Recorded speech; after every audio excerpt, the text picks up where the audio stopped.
Hi, I'm Mike Henry, and this is my Procreate 4.3 demo for the piece I call Lookin' Like a Snack. Now, before we actually talk about this, we have to take a minute to talk about where this drawing came from. And to do that, we have to go back to my Egon piece that I did a while ago. So if we go into the actual time lapse of that, you'll see this sketch starting at the very beginning. I was just sort of in Procreate, messing around, going back, looking at some old time lapses and saying like, oh, is there anything to re-export from these that might be just kind of fun to share? And when I was watching it, I realized that I had a few sketches at the beginning here that I actually really liked. One of them was the girl you saw right at the beginning, and then the other one that I like is this one here, actually. So we may see this one come out and be turned into something. Probably not the sort of like techie thing that she was there, but something. And then I even tried to sketch Kratos for a second, and that's when I finally landed on Egon from the classic 80s Ghostbusters. So I then took this and I went all the way to finish, and if you want to see that, I'll link it down below so you can see the Egon one. But now we have to get back to the piece at hand, which is this one. So now I know that I'm dangerously close to becoming the corn dog guy, but really when I was doing this sketch, I thought that the pose was good. It's simple, but I liked it, and so I wanted to take it further, but I wanted it to have a little bit more to it. And I always like taking the opportunity to do something that's just kind of like a little bit fun mixed in there. I mean, this is like an attractive girl standing there, but then I just kind of thought like, what would be kind of a fun thing to do with that would, I didn't really want to go for like to subvert that aspect of it, but just was there something that I could do with it that was a little bit more interesting? That's really it. And there's been a lot of talk lately. I posted recently on Instagram, there's just like corn dogs have been coming up like crazy in my life lately, and since I love corn dogs and I can't really get them in Europe, I thought like actually that'd be kind of like a fun thing to incorporate into this. It's something I can put in her hand. You can see there I originally had like her other cheek kind of bulging out, which I think is actually funnier, but I wanted to still kind of preserve some of the more like pin-up aspect of it. That way I could try to combine like the funniness of the corn dog and then the pin-up and the unlikeliness of her just like snacking on this random corn dog as she's, I don't know, like walking through her apartment or something like that. So I was really just trying to find something that would be, you would look at it and you would be like, oh, okay, I see. The first read is like attractive girl, and then the second read is like, what the hell is she eating? And then you realize it's a corn dog, and then you realize that the real reason I painted this was for the corn dog. So that's really it. So this marks my I think third video on the channel where I drew a corn dog in some way, and I also happen to have a corn dog tattoo on my right arm. So I think at this point I've maxed out corn dog, and that means it'll either come back again so that I can just completely go around the horn and make it ridiculous, or corn dog is dead. So we'll see how it goes. As for the painting of this, it's the usual methods, which I will still talk about, but it's all the stuff that we've been talking about through several videos at this point.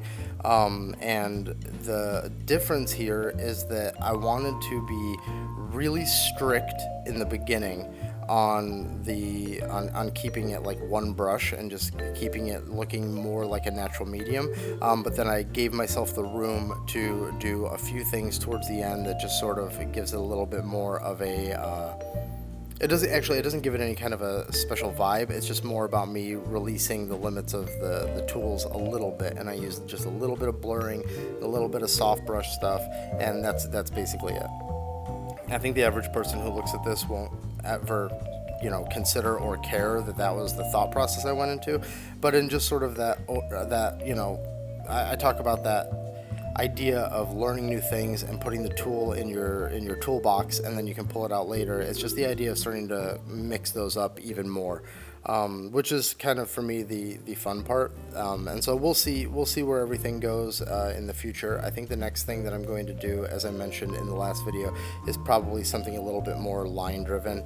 Something I used to do a long time ago was I would render a piece, but then I would leave the lines in to give it like really hard structure and give it sort of that cartoon painted kind of vibe. So I'll probably do something like that again, just because it's crossed my mind a couple times in these pieces, and so I thought, yeah, let's maybe do that again. So As far as what you're seeing on screen right now, I just decided, I wanted to make her redheaded. I thought that would be interesting.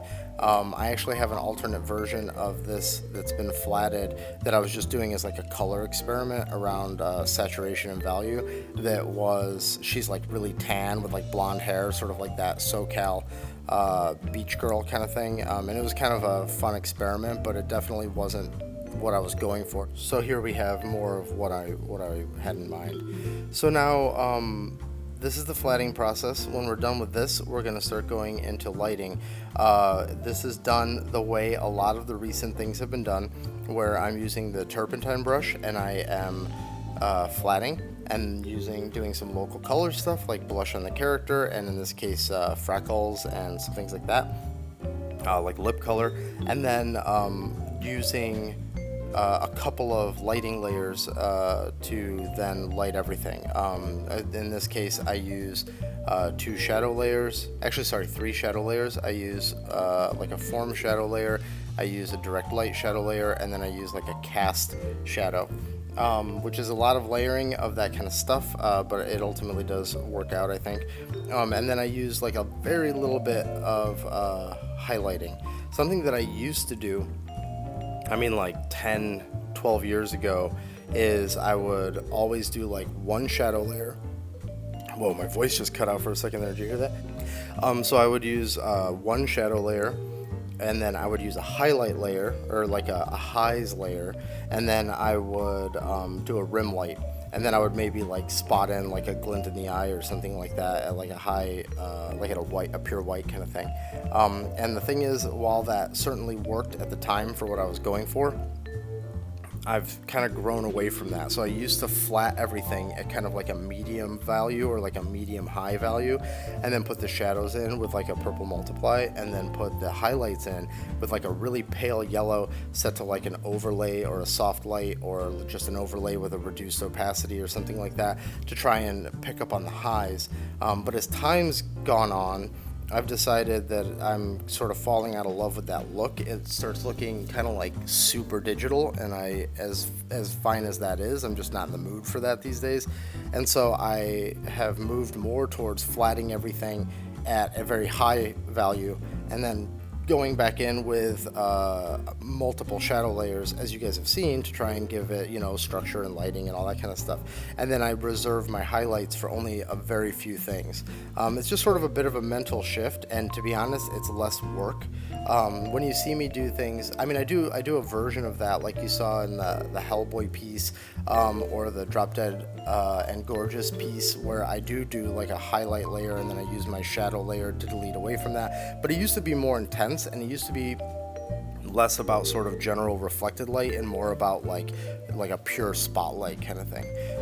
Which, by the way, I should mention that for those of you who are learning and you're trying to figure out your path in art, and you're trying to see what your growth rate should be or whatever it is, I do recommend going into places like DeviantArt, especially places like DeviantArt, because there's artists like me who have had DeviantArt accounts forever. I know that website is like kind of struggling to find its audience now, and a lot of people consider it like not really the place to be. But the cool thing is, a lot of artists haven't taken any of their art down from there, and I'm one of them. So you can go all the way back to the very beginning of my DeviantArt page, and you can see this like really bad art, and you can see the progression. Again, I'm not just recommending like go back and look at my stuff. Like, go and look at tons of people's work, and you can see how much people have grown, and people going through sort of all these growing pains, especially when you take into account how digital art has evolved over the last like 15-20 years, and you can really see how people have evolved through that. And some people figured some stuff out really early, and they kind of got ahead of the curve, and other people were right with the curve, and some people were really behind, and then they like hit their stride and they suddenly accelerated. And so I really recommend going back to those. That's the problem with some of the newer websites. Even though they're way better, you can't necessarily get some of that historical view. That's the same thing is true with like Blogspot. If you find out that somebody has like an old Blogspot blog or something like that, you can go back and really dig through and see how people have progressed, which I think is really valuable when you're learning. or when you're trying to self-evaluate early in your career, because you're trying to look at yourself and you're looking at all these amazing artists, especially the way it is now. Like, you go to ArtStation and you're just crushed by the amount of talent that exists in the world.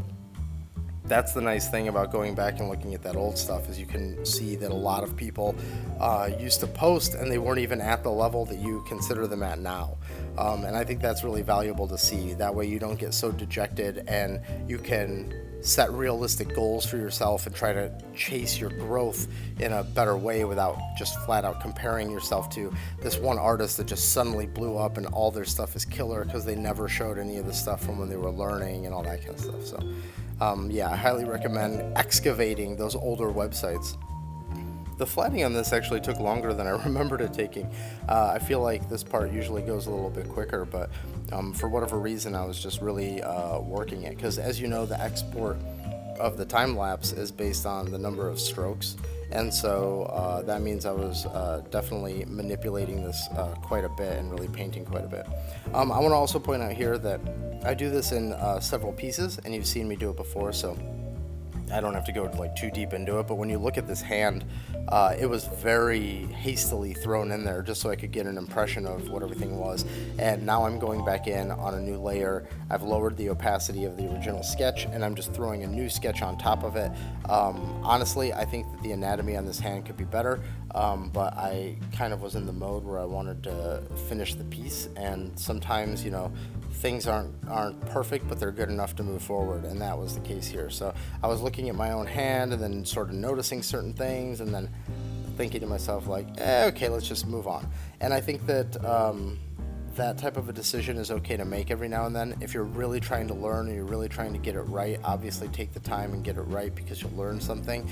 However, in the world of creating art as a job, sometimes you don't nail everything perfectly, but you need to keep moving on. And that's why I also, this is like the advice corner video, since we're just watching this flatting happening. That's why I always recommend to artists, even 3D artists, where you have to really take a lot of time to polish a model, I suggest moving through it quickly.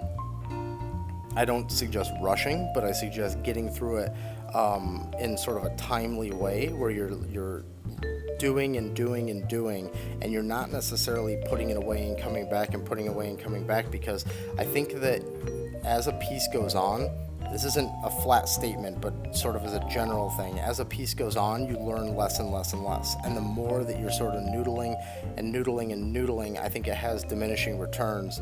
And the real value is in completing and moving to the next thing. Because, for instance, let's say that you're on a piece, and let's get really granular. Let's say you're working on a rim light, and you just can't get the rim light exactly the way you want it, but you can get it kind of good enough that you can sort of call the piece like, okay, yeah, it looks like a rim light. It's not the perfect rim light, but it looks like it. Nobody will be confused about it being a rim light. I think the value then is in moving on to the next piece, because in the next piece, let's say you decide to do a rim light again, because that's kind of how you're supposed to learn, right? You set goals for yourself. You say, I did this on the last one, I'm going to do it again on this one. So you set the goal of, I'm going to get the rim light right this time. But because it's a new illustration, you're also learning a bunch of other things. Maybe this time you're doing a tank, or you're doing a character again, but you're doing them in a totally different pose. Or you've decided that this character is going to have different hair, and you've never painted that kind of hair before. The point is that once you start working on that, you're going to be solving those problems, and then also solving the rim light problem when you get to it. So your learning is increasing more and more and more. And then when you get through that, you're gonna have something that you're not perfectly happy with, but instead of just sitting there and hammering away on it forever. And I'm not talking about spending an extra hour on the piece. I'm talking about when, you know, you've got those pieces that you sometimes put away and then come back to, and put away and come back to, and you, and it's not that you're putting it away because you're mentally blocked and then you're going to come back to it. It's like it's basically done, but you're just going in there and you're refining like this little bit and this little bit. That to me is not as valuable. In fact, when I was at a recent event, I was sitting behind a student who had their laptop out, and they were working on this painting. I won't say what it was, just in case that person's here. I don't want to put them on blast or anything like that. But this person they had the smudge tool out, and they were smudging the shit out of the background, and they had like this part of the painting that had to, I guess, been like, I don't know, 5% of the overall screen space. Probably not even that, probably 3% of the overall screen space. And it was more or less a flat field of like a bluish gray in the background. And they were smudging it and working it and working it. And like the rest of the illustration was like this giant demon. Nobody's looking at that background. And so that's that thing where that person has become obsessed with some aspect of this that they're trying to capture, but they're missing out on all the learning of the next piece. And I think that there were actually even bigger problems with the piece that they were working on that they totally could have been focusing on. But I wasn't going to be that guy that's like, hey, I see you're working on something.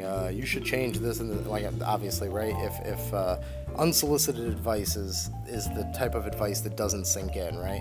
So, but anyways, the point here is that person was just noodling at one little thing and trying to get that absolutely perfect. And meanwhile, they could have been moving on to the next piece. They could have been learning some new anatomy in the next piece, a new pose, a new angle, new perspective, a new way to render different materials, whatever it is. And they could always smudge away at the next background if they want while they're trying to solve that.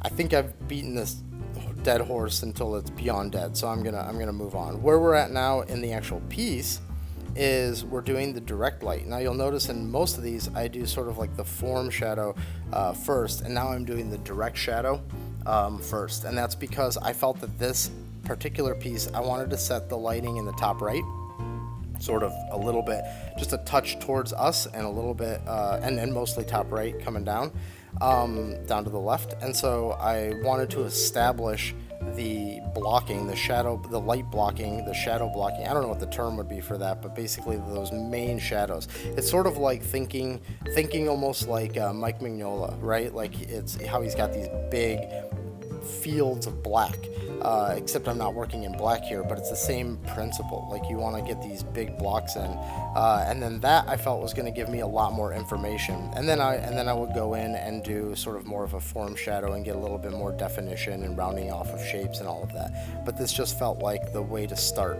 And this is what I've talked about in the past with process. I think that process is personal. And I think that there's things that you can learn from people and sort of methods that open your eyes. But at the end of the day, you're trying to game the system, and the system is like your brain. It's everything from your motivation to how you think about shapes, to how you think about lighting, to how you just think about the way you're perceiving your completion of something. And so if you need to change something because your brain just can't grapple with it, don't just do it a certain way because you think that's the right way. If you're not clicking with that way, then it's not the right way. So I would highly recommend that in any moment where you're in the middle of your process and something isn't working, maybe evaluate the process, evaluate what you need in order to get over the hump that you're in, and then you can sort of alter things based on that. Now, a lot of what you'll see here, I also mentioned in the last video where I'm using the smudge tool a little bit more. It's really around areas where I want that gradient to be a little bit better. For instance, I don't think it's great yet. I treat it a little bit better in a minute, but on her arm where the shadow is, I want that to be a little bit smoother. And it's just, if I do it with the paint stroke and I leave the turpentine brush sort of as it is, it's gonna kind of look a little bit more cell shaded. I admit that the overall piece kind of looks more cell shaded just because it is these heavy blocks of shadows, but I want to find certain opportunities where I need the form to turn a little bit more softly, to use that smudge tool and really get it a little worked. It's still, the thing is, when I smudge it too much and it starts looking really soft, it starts looking like fake, and that's when I realize, like, okay, now go back and make it a little harsher. So it's really about trying to find that middle ground between something that's a little bit soft and the form turns nicely versus something that actually looks still like it's a brush.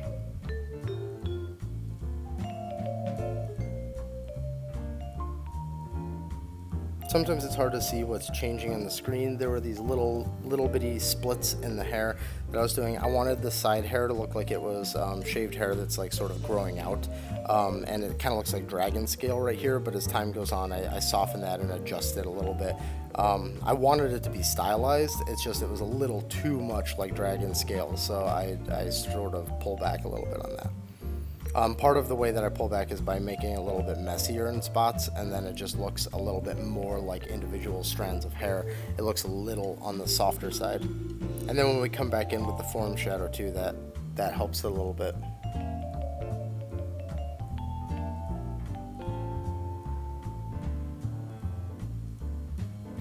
You may notice here that while I'm doing this nose, not only do I do, I get my shadows a little screwy, I also put the shadows in wrong. I emphasize the wrong parts of the underside of the nose, and I sort of lose some of the structure that I like putting in to a nose, and I'll actually come back much later and fix that.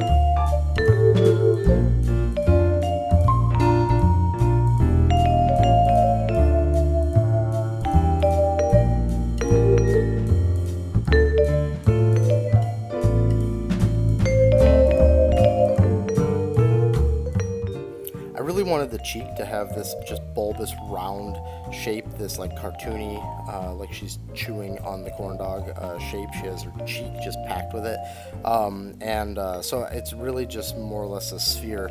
I didn't try to represent that in a more natural way. I wanted it to be kind of cartoony and big.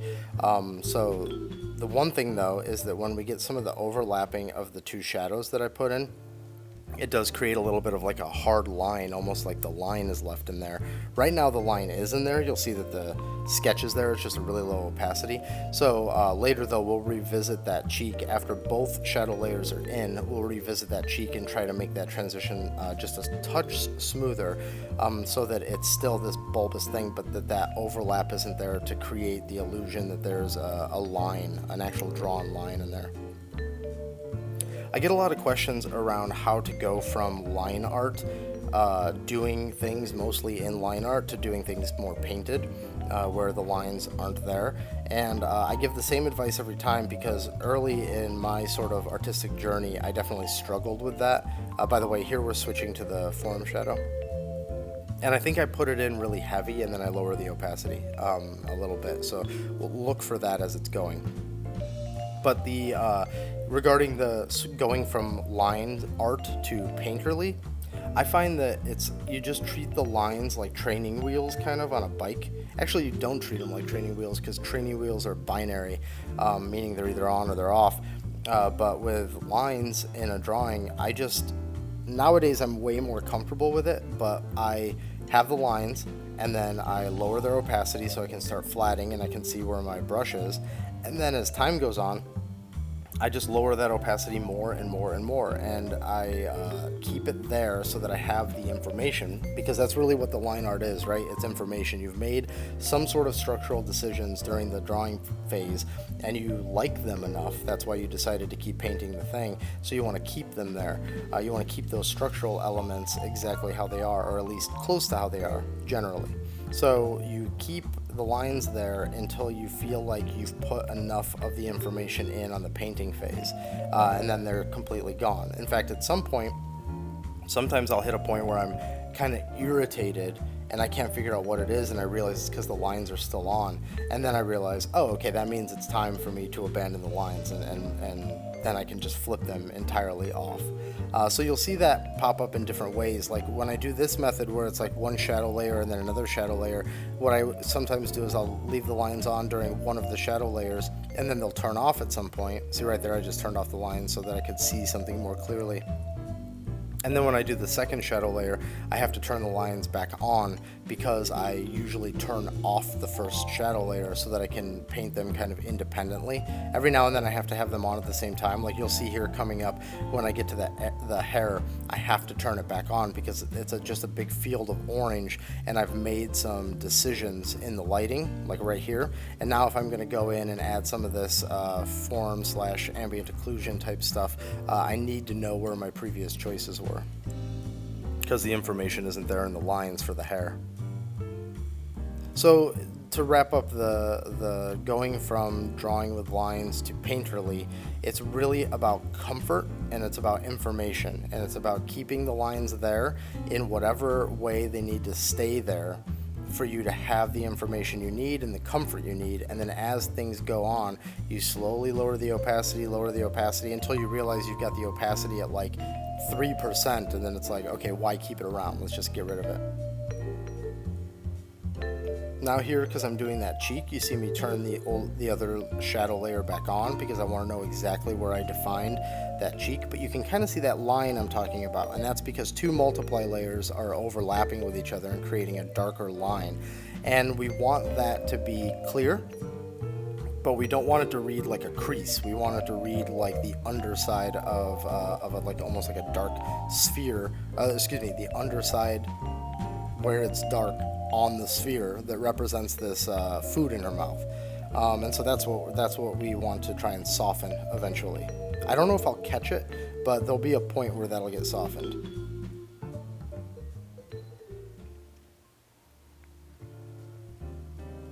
And you'll notice I haven't adjusted the anatomy on the nose yet. When I go through on the second shadow pass, whichever version I do first or second, that's usually when I start noticing things like that. I start noticing, oh, you know, I did that wrong, and now because I'm doing the other shadow pass, it's causing issues for me, and then I sort of make a mental note of it so that I can go back and address it later. At one point I wanted to experiment with having a super intense light off to the side, which is why you see that really bright shine there. I was kind of testing it, and then I was like, well, how's the actual light working in this? So that's when I decided to create this cast shadow across her, which is just sort of a fun little trick, and it brings the attention to the face, which is nice. And so, well, the face and the corn dog, you can sort of see that's what we're drawing attention to with these shadows. And then the shine that's there on the hair, I decide, actually I don't want to do that. I don't want to flood the right side of the picture with light, because she's already so light, because she's really fair skinned, and if we start really lightening that hair, then we lose that contrast between the skin and the hair.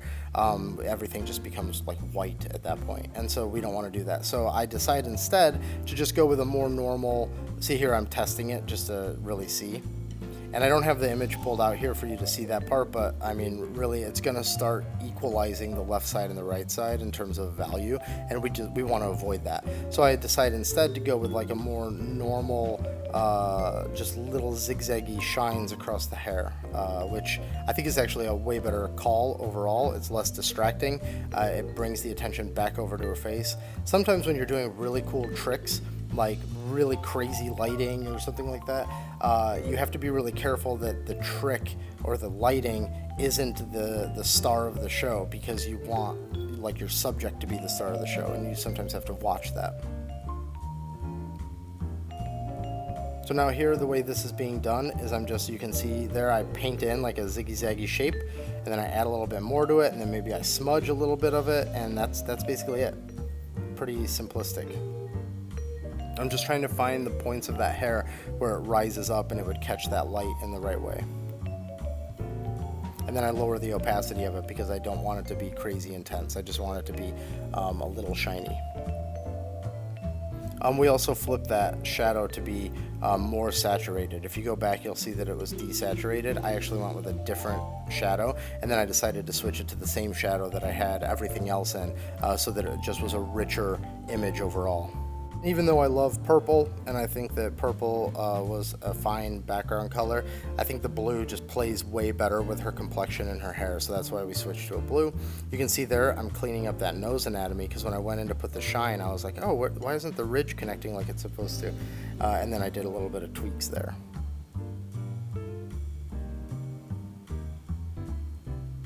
This is one of those moments where some noodly shit is happening somewhere in the video and I don't know where. Okay, now we're doing the bounce light. It's not so intense that I would really call it like an extreme rim light. You know, it's not that intense. It's more just like casual bounce. But that's what's going on here. Just adding some additional form by having her react a little bit to her environment. Even though her environment is really graphic and I end up putting a white halo around her, I think that it still sells the shape. And if I were to come up with some sort of a other rim light that came from, you know, like imagine she's actually posing in front of a green screen or something like that, and then and she's lit by something else, and then they just impose this blue behind her. It wouldn't feel good.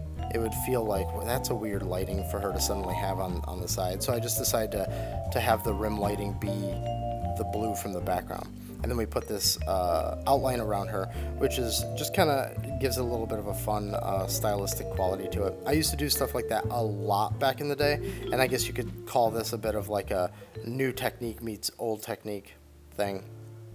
I threw a noise filter on it at first because I thought that would be fun, but I felt like, especially with all of her freckles, and there's already kind of, for a still image, there's actually a still single figure image, there's still kind of a lot going on here, and I didn't want it to be extra noisy, which is funny because I'm talking about putting noise on it, but I just didn't want any additional texture in there to bring more visual complication.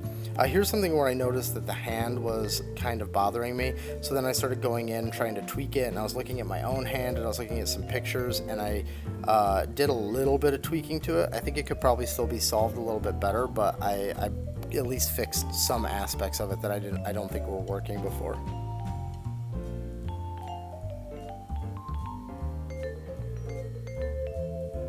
Okay, now we're just adding a little bit of extra touches to the way some of the blooming is working and some of the ridge on the shadow.